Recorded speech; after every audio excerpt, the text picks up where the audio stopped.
깊은 한숨이 절로 나오는 날들이었습니다. 제 아들은 외아들이었죠. 그 누구보다 소중하고 애지중지 키운 제 분신과도 같은 존재였습니다. 아들이 30이 넘어서 연상의 여자를 데려왔을 때 사실 저는 적잖이 당황했습니다. 29의 며느리감은 제 아들보다 2살이나 많았고 아들은 결혼 후에도 깍듯이 누나라고 부르더군요.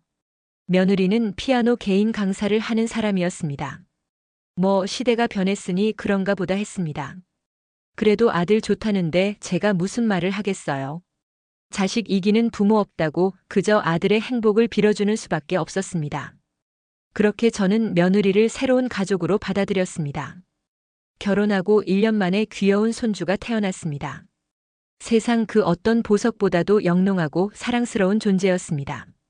하지만 기쁨도 잠시, 저는 하늘이 무너지는 줄 알았습니다. 며느리가 임신 중독증으로 너무나 고생했거든요.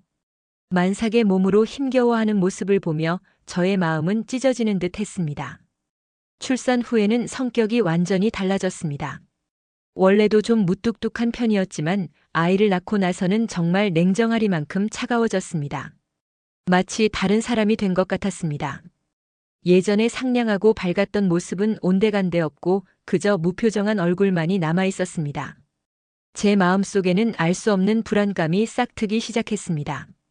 아들 내외가 모두 직장 생활을 하고 있었기에 제가 손주를 돌보기 시작했습니다. 그때부터였습니다. 제 삶이 송두리째 흔들리기 시작한 건 말이죠. 며느리는 아기에게 정말이지 1도 관심이 없었습니다. 제가 아기를 보든지 말든지 아기에게 눈길 한 번 주지 않고 밖으로만 나돌았습니다. 처음엔 아기가 너무 예민해서 힘든가 보다, 산후 우울증인가 보다 하고 이해하려고 애썼습니다. 제 어미는 강인한 정신으로 모든 역경을 이겨내야 한다고 가르쳤지만 세상이 변하고 젊은 세대는 다를 수도 있으니 참고 인내해야 한다고 스스로를 다독였습니다. 하지만 시간이 지날수록 제 마음속에는 야속함과 서운함만 가득 차올랐습니다.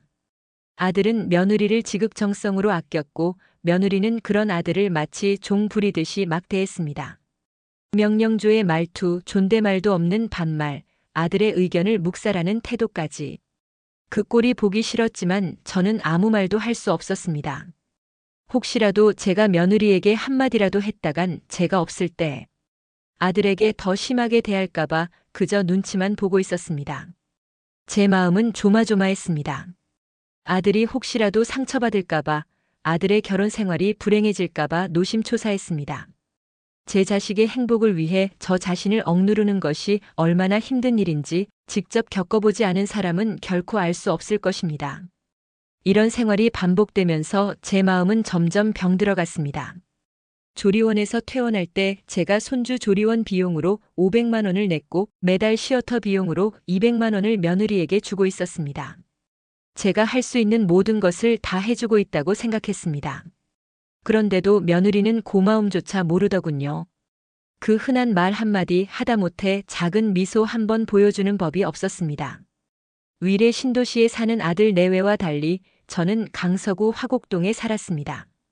아들네 집에서 손주를 돌보며 같이 지내는 것은 너무 눈치가 보였습니다. 며느리의 날카로운 시선과 무언의 압박이 느껴져 숨쉬기조차 힘들었습니다. 그래서 매일 새벽 지하철을 타고 출퇴근을 했습니다. 화곡동에서 버스를 타고 지하철을 2번 갈아탄 후 마을버스까지 타고 아들네 집에 도착하면 아침 6시였습니다.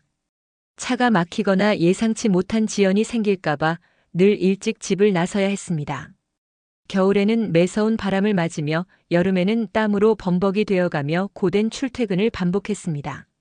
손주를 혼자 보는 것이 힘들 때도 있었지만 며느리에게 늦을까봐 노심초사하며 시어터까지 고용해서 함께 보았습니다.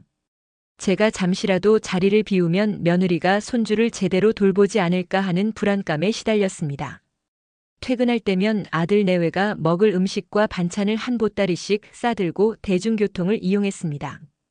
김이 모락모락 나는 따뜻한 국이며 아들이 좋아하는 반찬들을 정성껏 만들어 무거운 보따리를 메고 낑낑거리며 대중교통을 이용했습니다.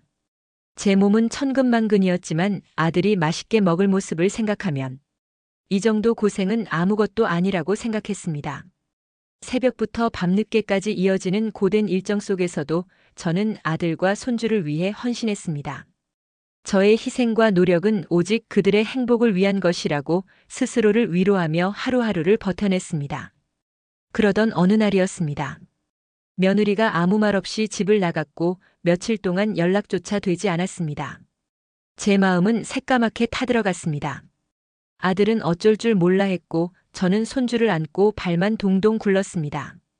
경찰에 실종 신고라도 해야 하는 건 아닌지, 혹시 무슨 일이 생긴 건 아닌지 온갖 불길한 생각들이 머릿속을 스쳐 지나갔습니다. 3일쯤 지나서야 며느리가 아무렇지도 않게 집에 돌아왔습니다. 저는 조심스럽게 어디 갔다 왔느냐고 물었습니다. 목소리가 떨리는 것을 애써 감추며 태연한 척했지만 제 속은 타들어가고 있었습니다. 며느리는 친구 집에서 놀다 왔다고 퉁명스럽게 말했습니다. 그 말투에서 느껴지는 무심함에 화가 머리끝까지 치밀어 올랐지만 저는 아무 말도 할 수 없었습니다. 그저 며느리의 눈치만 보고 있었습니다. 이런 일들이 수시로 일어났습니다. 며느리는 집안일에 손가락 하나 까딱하지 않았습니다. 손주는 제가 돌보고 집안일도 제가 도맡아 했습니다. 야속하다 못해 너무하다는 생각이 들었습니다. 제 생각 같아서는 아들 내외를 이혼시키고 싶을 정도였습니다. 이혼만이 이 지옥 같은 삶에서 벗어날 유일한 길이라고 생각했습니다. 하지만 제 아들이, 제 손주가 불행해지는 것을 원치 않았습니다. 제가 이 모든 것을 감당해야만 하는 이유가 되었습니다. 어느 날 며느리가 이혼하겠다고 난리를 쳤습니다. 저는 앞이 캄캄했습니다. 제 심장이 쿵 내려앉는 것 같았습니다. 이제 겨우 1살도 안 된 손주를 두고 어쩌란 말입니까? 손주에게는 부모가 모두 필요한데 며느리의 이기적인 결정이 너무나 원망스러웠습니다. 저와 제 남편은 며느리의 눈치를 더욱 심하게 보기 시작했습니다. 혹시라도 며느리가 정말로 이혼을 실행에 옮길까봐 두려웠습니다. 생활비도 올려주었습니다. 아들의 월급만으로도 충분히 생활할 수 있었지만 혹시라도 돈 문제 때문에 이혼을 결심할까봐 노심초사하며 지원을 늘렸습니다. 시어터비 매월 200만 원에 생활비 200만 원을 더해 총 400만 원을 지원했습니다. 넉넉하지 않은 살림에도 불구하고 아들 내외를 위해 아낌없이 퍼주었습니다. 그런데도 며느리는 불만스러운 표정이었습니다. 마치 이 정도로는 부족하다고 말하는 듯한 표정은 저를 더욱 비참하게 만들었습니다. 사는 게 아니었습니다. 저는 제 인생이 며느리 때문에 완전히 망가지는 것 같다고 생각했습니다. 아들이 안쓰럽기도 하고 며느리는 정말 얄밉기 그지없었습니다. 미치고 환장할 지경이었습니다. 저는 매일 밤 잠 못 이루며 생각했습니다. 과연 이 관계는 어디까지 이어질 수 있을까? 저의 희생은 언제쯤 끝날 수 있을까? 제 삶은 온전히 며느리의 눈치를 보고 손주를 돌보는 것으로 채워져 있었습니다. 제 숨통을 옥죄어 오는 이 답답함 속에서 저는 언제쯤 제 삶을 찾을 수 있을까요? 고부 갈등이라는 이름 아래 감춰진 수많은 사연들 중 제 이야기는 그저 보잘것없는 한 조각에 불과할지도 모릅니다.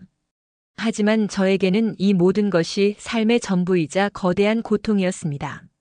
며느리의 기분 하나에 제 하루가 좌우되었고 며느리의 무심한 행동 하나에 제 심장이 철렁 내려앉았습니다.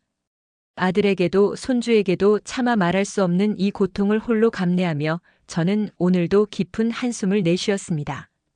이 모든 것이 언제쯤 끝날까요? 이 질문은 메아리처럼 제 마음속에 되돌아올 뿐 그 어떤 답도 찾을 수 없었습니다. 저는 그저 이 상황을 벗어나고 싶었습니다. 제 아들과 손주의 행복을 빌면서도 저 자신은 점점 더 깊은 수렁으로 빠져드는 것 같았습니다. 이 고통스러운 고부 관계 속에서 저는 과연 살아남을 수 있을까요? 이 스크립트가 저의 아픔을 조금이나마 대변해 주기를 바랍니다. 저와 같은 아픔을 겪고 있는 시어머니들에게 작은 위로가 될 수 있기를 바랍니다. 며느리에게는 좀 더 따뜻한 마음을 가질 수 있도록 깨달음을 주기를 간절히 바랍니다.